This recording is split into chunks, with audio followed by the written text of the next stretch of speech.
I sold my car in Carvana last night. Well, that's cool. No, you don't understand. It went perfectly. Real offer, down to the penny. They're picking it up tomorrow. Nothing went wrong. So, what's the problem? That is the problem. Nothing in my life goes as smoothly. I'm waiting for the catch. Maybe there's no catch. That's exactly what a catch would want me to think.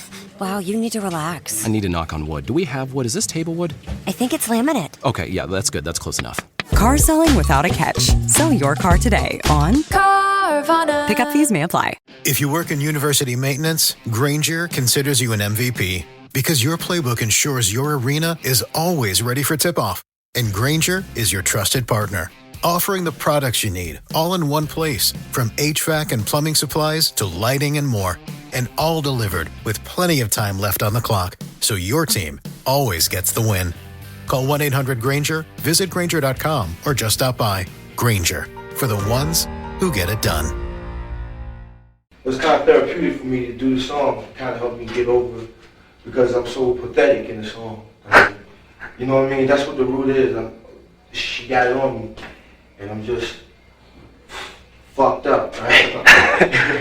And it was good for me to get over that. It was hard for me even to do that song sometimes, record it, because when doing it, I have to put myself in that mode, you know. Ladies and gentlemen, thank you for listening, downloading, and subscribing to the latest edition of the 12 Kyle podcast. I'm 12 Kyle. Check this out. On this podcast, we're going to take a look back at one of the most incredible and dopest albums of the 2000s. It is one of the greatest neo-soul albums, hands down. That's right, we're talking about D'Angelo's second album entitled Voodoo. On January 25th, the year 2000, this album actually dropped. So it's been 20 years. And it's really mind-boggling when you think about it, because this album doesn't feel like it's been, out for 20 years, but it actually has. And we're going to break it down on this particular podcast. I guess before we start talking about the album, we got to take a trip back a little bit further than that. When you look at the landscape of what was actually happening in the year 2000, there was a shift, and to be quite honest, there was even a shift within neo soul. Around this time, Erykah Badu had dropped Baduism. Maxwell had came out with his first album, and also, you could never forget the Miseducation of Lauryn Hill. So neo soul was riding a huge wave. And to be quite honest, someone like D'Angelo, who dropped his debut album in 1995, Brown Sugar, D'Angelo was away from the scene. And of course, we didn't have, the internet back then. So to be honest, I don't know what D'Angelo was doing at this particular time, but I just remember getting word that, a new album was coming from D'Angelo. And it had been 5 years since the first album. And it was really a different time in music, because this was during the CD era. This album came just a few months before the file sharing entity Napster. And it actually came out a couple of years before the iPod. So, I just wanted to kind of give you some context as to what was really going on, before this album actually came out. But again, if you were a fan like myself of D'Angelo's, you were waiting for, something new to come from him. Now, I don't need to tell you about Brown Sugar, because Brown Sugar was an incredible debut. And if you're familiar with this podcast, you've been following this podcast. I did a podcast about a year or two ago with my homegirl, Janae. Shout out to Janae. We did a joint called Brown Sugar versus Voodoo, where we went back and forth talking about, which album was actually better. And to me, it's almost like splitting hairs. So if you didn't get a chance to check out that podcast, when you finish listening to this one, you can go back and listen to that one as well. But it was interesting, just kind of talking about D'Angelo, the individual, and really, where he was musically. As you all know, or maybe you don't know, D'Angelo was someone who was heavily influenced by the likes of Jimi Hendrix, Sly Stone, George Clinton, all the way from Marvin Gaye to Stevie Wonder, definitely Curtis Mayfield. I'd probably say he's probably influenced by Al Green, Otis Redding, and of course, it goes without saying that he is influenced by Prince. I mean, who wouldn't be influenced by Prince? Nonetheless, you heard all of those elements on the first album, on the Brown Sugar album. We didn't really know what to expect with this second album. Like I said, the little bit of information that I got was that I do remember hearing that he would be working with my man Questlove from The Roots. Questlove was deemed the executive producer of this album.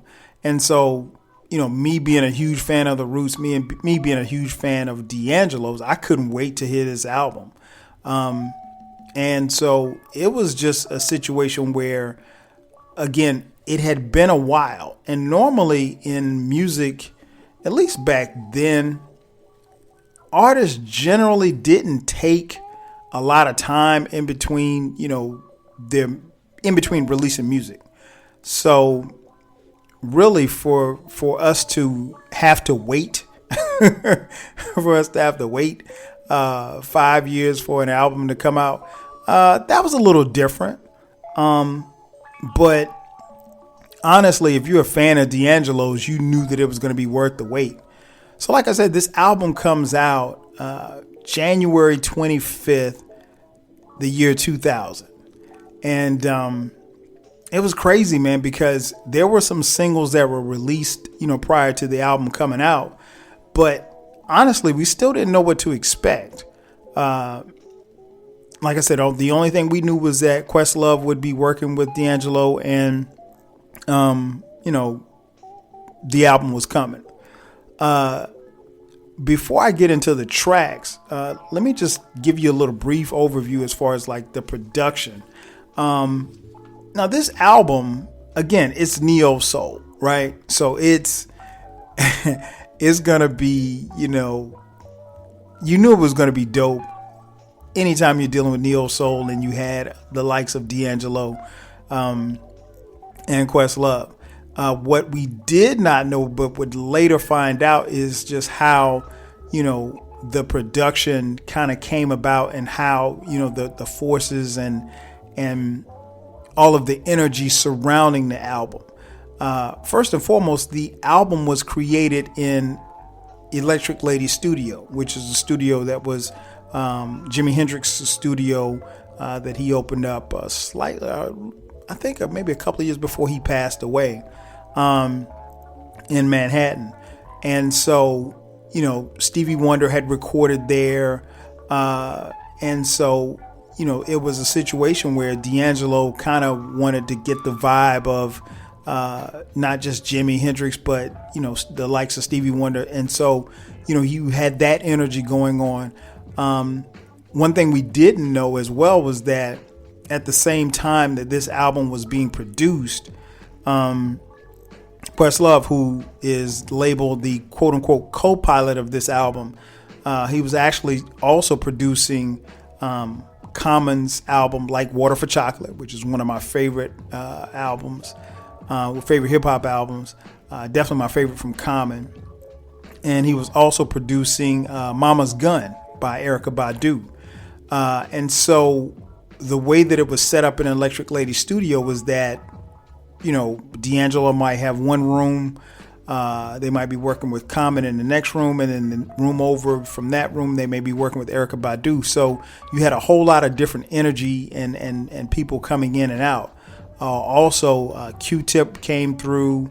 Q-Tip from a Tribe Called Quest, Talib Kweli, from Black Star, and of course James Poser, who is the composer for a lot of the roots music and everything. So there was a lot of synergy going on in these studio sessions.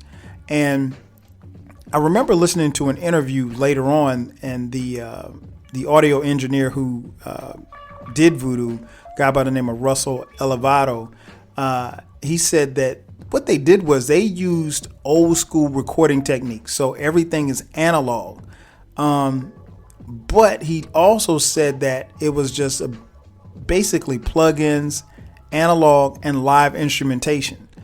He said most of the album, with the exception of Untitled, How Does It Feel, was recorded live. No overdubbing, just live instrumentation.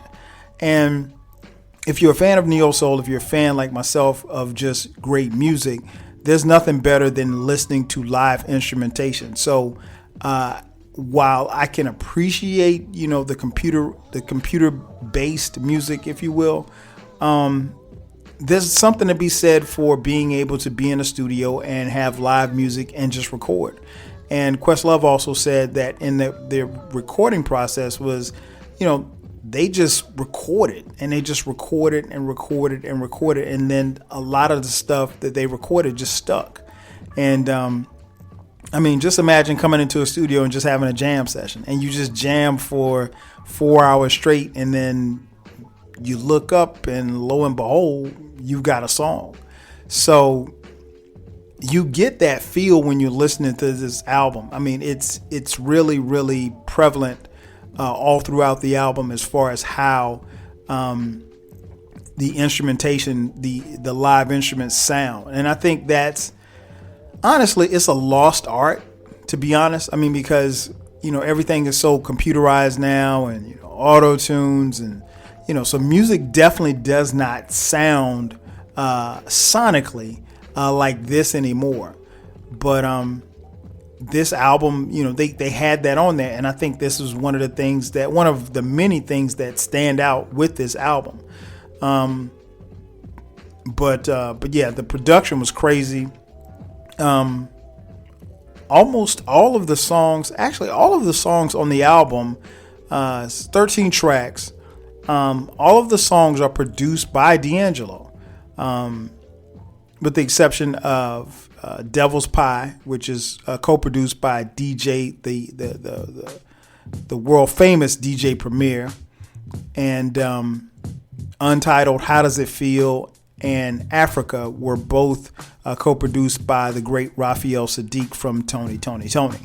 Other than that, that was it. It was just really just, D'Angelo being the producer and putting everything together. And then, of course, they had some heavyweights coming in as far as, working with the live instruments. Everyone from, Angie Stone, who, sang on some tracks, like as the aforementioned James Poyser, Roy Hargrove, Pino Palladino, who else? Also contributions from the great Reggie Noble, aka Redman, and Clifford Smith, aka Method Man. So yeah, it was a lot of talent and a lot of energy surrounding this album. But yeah, the album was incredible. It was critically acclaimed at the time that it was released. This album actually went to being certified platinum. But it really wasn't even about the accolades that came with it. While it did receive a lot of accolades, it was an album that was loved and heralded by not only fans but critics as well. Voodoo actually won a Grammy for the best R&B album at the Grammy Awards.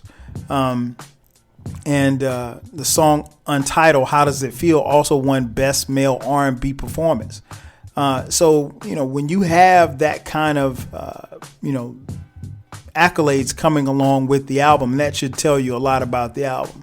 But I don't think this album is a phenomenal album because it won a Grammy. That's just really just the icing on the cake, because it was just so dope and so widely accepted as a phenomenal album that, again, it was just the icing on the cake, the fact that they were able to win awards with it. But incredible album. And again, as I look back on it, it's really hard for me to believe that this album is actually turning 20 years old. It really doesn't feel like that, because if you listen to the sound and the feel of this album, you can almost put yourself back into 2000 at the time that this album came out. And one of the things that I really enjoy about this album, and I tell people all the time, regardless of how you feel about D'Angelo or Questlove or anyone else who performs on this album feels timeless, right? It doesn't feel like it was set in a particular period. It doesn't sound dated when you listen to it. It sounds very much fresh and, up to date and up to par when you play it to this day. Honestly, for me, it goes without saying, but I'll tell you anyway. This is one of my favorite albums, period. I mean, any genre. I play this album at least once a week. I mean, it's that cold to me. But it was, and it came at a time again where music was shifting, hip hop was shifting, R&B, was kind of falling by the wayside. But this was neo soul at its finest, and again, I can make a case that it's the best neo soul album. Definitely one of the best albums, if not the best album of the 2000s, R&B albums. But yeah, it was just that dope. And again, when you listen to this album, and if you haven't heard it in a while, I would encourage you, after you finish listening to this podcast, pop it in, man. Spin it a couple of times. It is just that dope. I'll tell you what. Let's take a quick commercial break, and on the other side, first we'll hear from Questlove. Questlove will give you a breakdown as to how they actually recorded the album. And then on the other side, I'll break down the tracks and tell you why this album is as great as I always say that it is. So sit tight. We'll be back in just a second. Studio A was D'Angelo's studio. But because he's notoriously a night person, he wouldn't even get to the studio till like 6 p.m. His hours are like from 6 p.m. to 11 a.m. So he would let Common do his work. We'd work with Common in the daytime. So to do Like Water for Chocolate, Common's album, we would start at like 10 in the morning, get done around 6. If we had to do more stuff, then we go to the B room. So now Common has the B room, D'Angelo has the A room, and then in the C room, it would be like accessory stuff. If I got to do Nick Acosta's record or Bilal's record or Erica, her album, Most Quali, everyone would use the C floor. So at one point, we just had that entire studio on lockdown, and everybody was just going into each other's sessions, doing stuff. And just like that, we are back. Once again, it's your boy 12 Kyle. This is the 12 Kyle podcast, and we're taking a look back. Voodoo, 20 years later, the second album from a man, D'Angelo. As I mentioned before the break, we're going to talk about the tracks, but I wanted to kind of give you some context. One of the things that stood out to me, and I remember hearing, Questlove say this, as well as D'Angelo say this in an interview, which was funny because you can go look on YouTube. D'Angelo doesn't do a lot of interviews. So if you see him being interviewed by someone, you want to sit down and listen and watch, because he doesn't do a lot of interviews, or a lot of press for that matter.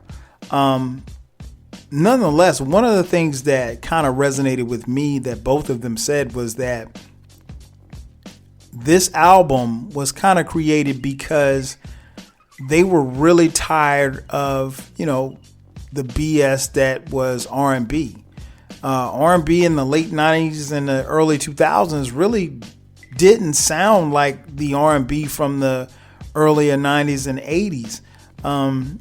it wasn't about love. It wasn't about, caring and having compassion for people or what have you. It was about something else. Sometimes it's about money. Sometimes it's about rap. Sometimes it's about, sex or whatever the case may be. And they just wanted to kind of make a shift and, put their stamp on what they deemed would be good music.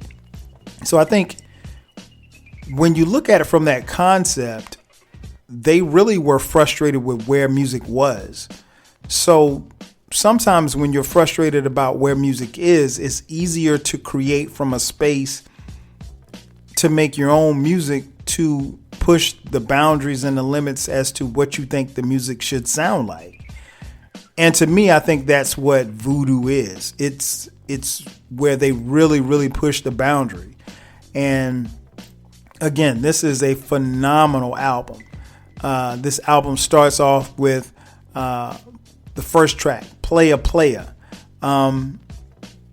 I like this song. Well, actually, I love this song because it starts off really, really slow. And the bass line is so dope. It's just, it's thumping. And eventually they get into he gets into the song or what have you, but it's a very, very good intro to what is to come on the album. Then the second song, the aforementioned Devil's Pie. Devil's Pie was, if I'm not mistaken, Devil's Pie actually was the first song that was released on the album. That song actually came out. It was actually released in 1998, October of 1998. But Devil's Pie was the joint, man, because it featured just really a dope ass sound, because it was a mixture of a neo soul and kind of like a hip hop fusion. Again, as I mentioned earlier, this one was produced by the legendary DJ Premier from Gang Starr. So when you combine, Premier's banging beat and scratches and everything like that, along with the fusion of neo soul, I think it comes out really, really beautiful. Now, I did read, and I don't remember anybody in 2000 saying this, but I did remember reading some critics saying that they could have done without, this song on the album. That's BS to me. I mean, like, this song I think fits perfectly on the album. I don't think there was no way I would take it off. But I think this is a very sonic measurement and kind of fusion of, like I said, a little bit of hip hop and neo soul, and I think it sounds perfect, and it fits perfect to where they have it placed on the album. Then you go into the third song, Left and Right, featuring Redman and Method Man. I love this joint, man. I mean, it doesn't get much better than having Redman and Method Man rap over your track. But it's so funky. That's one of the things about this album. First and foremost, it's a cold ass album, but not only is it cold, but it's funky. And I mean, like, there's no way that you can listen to this joint and not bob your head. And, D'Angelo, I'm sure he's fans of Redman and Method Man, and I don't know how hard or easy it was for them to get on the track, but I'm pretty sure when he asked, they probably jumped. The guitar sound on this is just incredible, man. So it's one of the ones that, if you aren't feeling the album, which I don't know how you could possibly not be feeling the album, by the time you get to this track, you are definitely bobbing your head. Then it goes on to the next track, The Line. And I think Voodoo kind of changes and shifts a little bit, which is okay at this track. And I think you go from being, Devil's Pie was kind of upbeat, and then Left and Right was kind of upbeat. The Line is much, much slower, much more melodic. The vocal arrangements are crazy. There's timing here. There's great tone. There's great texture. The music is just very, very stern and key. I I love it, man. I love this joint, man. It is a dope ass song. Then you move to the next track, Send It On. Send It On, man. Whoo. I talked about this on the podcast with Janae. This is one of my favorites. This is D'Angelo really showing y'all that, you know, even though he had been gone for a while, he was back, and like he didn't have any peers. And I think that was one of the things that really stood out to me. His falsetto is crazy. And I don't know that there are many who have, been especially of his peers and even of his era, that had a falsetto like that sounded so perfect. And one of the dope things about D'Angelo was that I always found this interesting, was that D'Angelo came across like the guy, he was widely liked and loved by men and women. Ladies wanted to get with him, fellas wanted to kick it with him. That type of dude. He was just that guy. And then so we moved to the next track, Chicken Grease. Chicken Grease kind of reminds me of something that you might hear from Curtis Mayfield or maybe even the great George Clinton or somebody like that. It's just funky, man. It is so funky. This is a song I think that probably you could have dropped off somewhere in the 70s and been cool with it. But another one, this is another banger where even though the tempo changes, D'Angelo, he doesn't lose stride in this album. I mean, at any point in the album.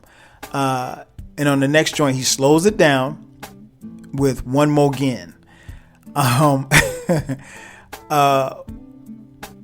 More Again is, a very, very dope ballad where, he's kind of lamenting over, some things that happened in a relationship and he's trying to fix it, or at least he would like to fix it.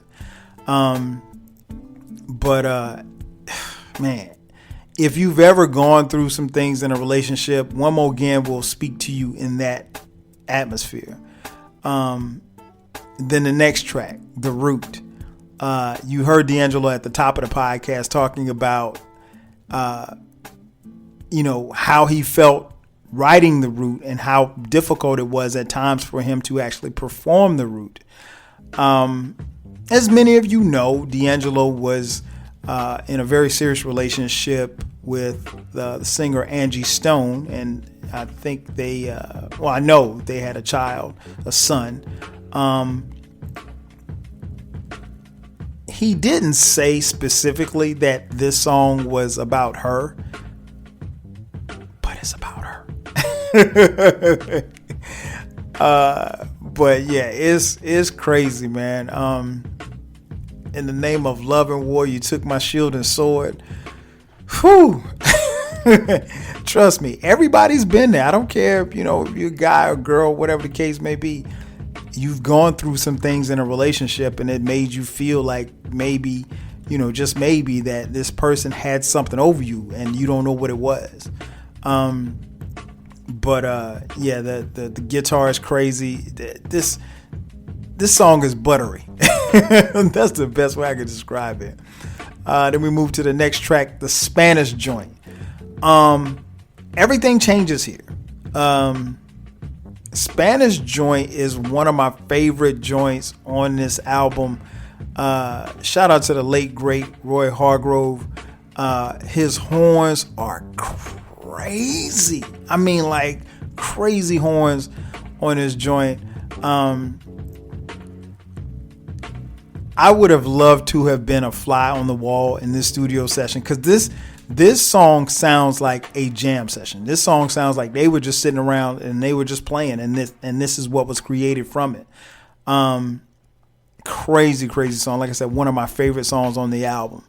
Then the next track, Feel Like Making Love. This is a D'Angelo cover. He did a cover on the first album for Smokey Robinson's Cruisin'.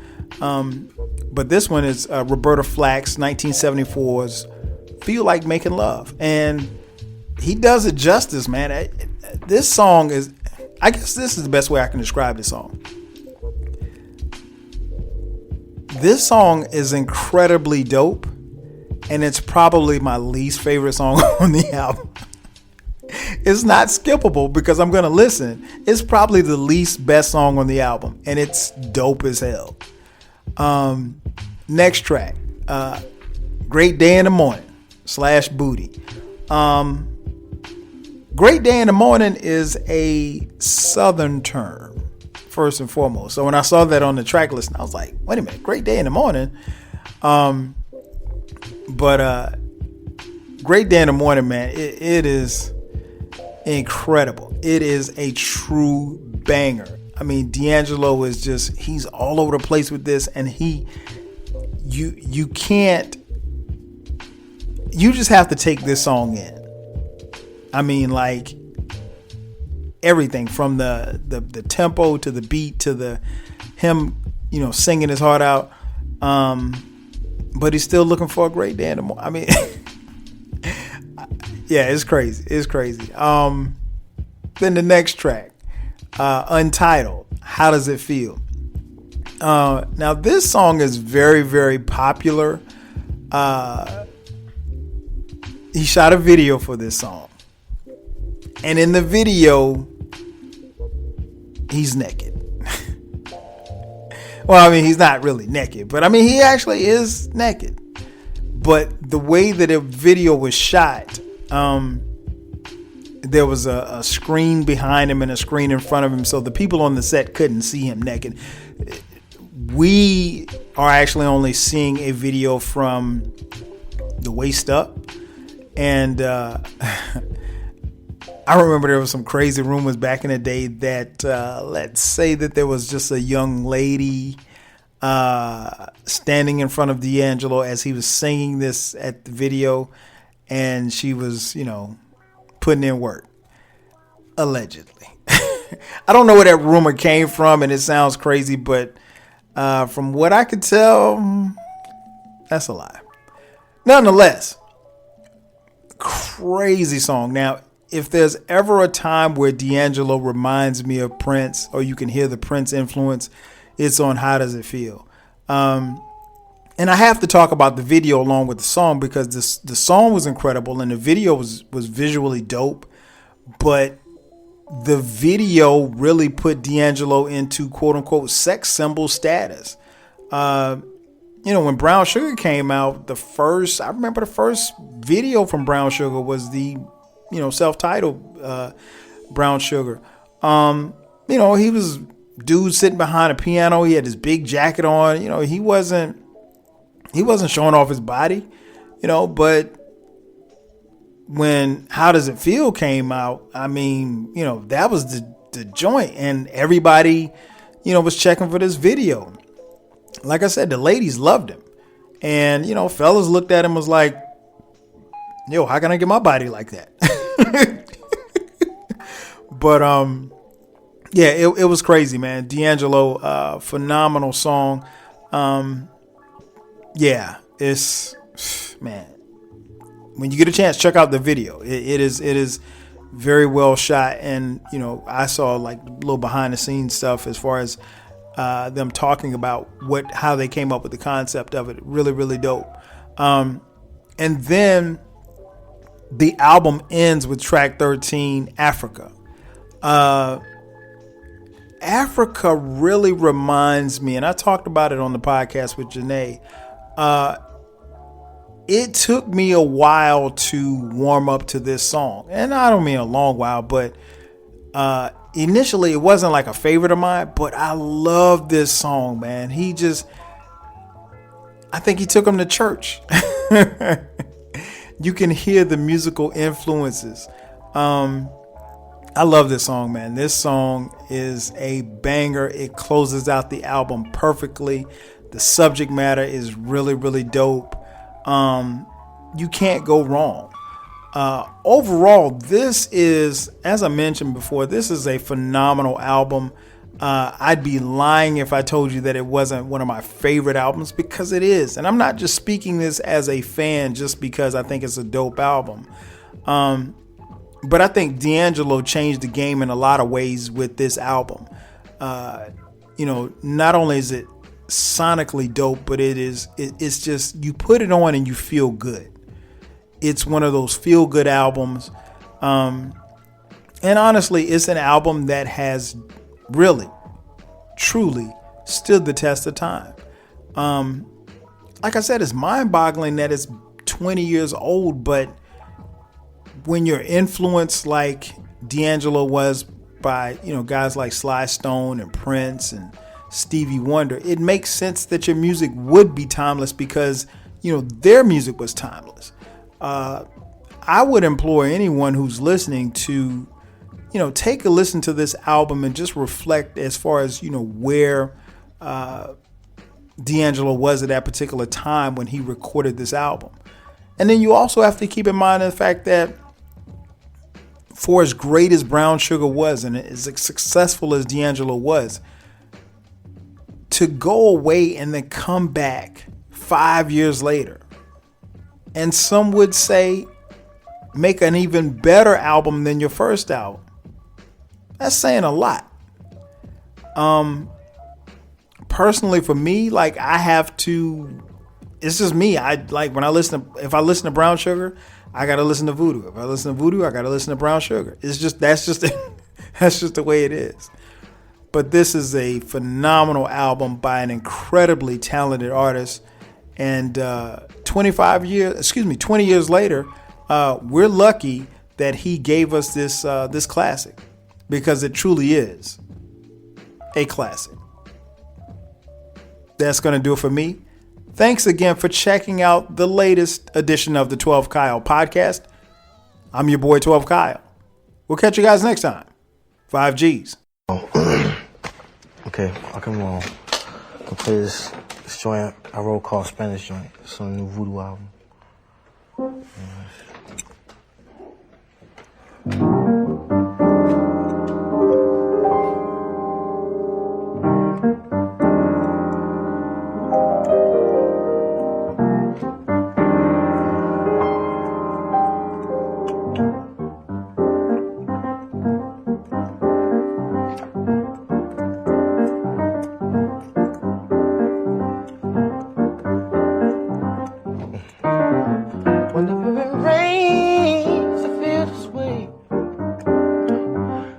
Something to get me through this thing.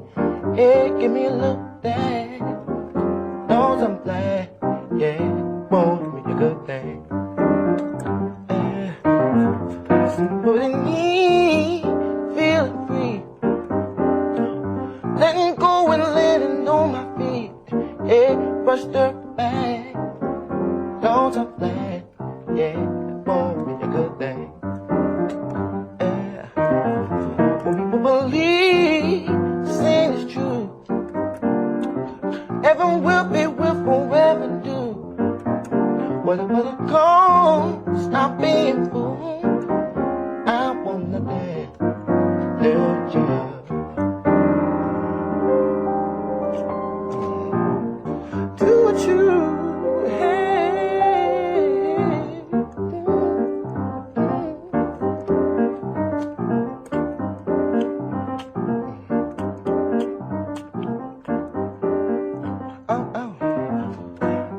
Gotta get out of here, yeah. I'm in the dark and the light looks sincere. Yeah, brushed up my back.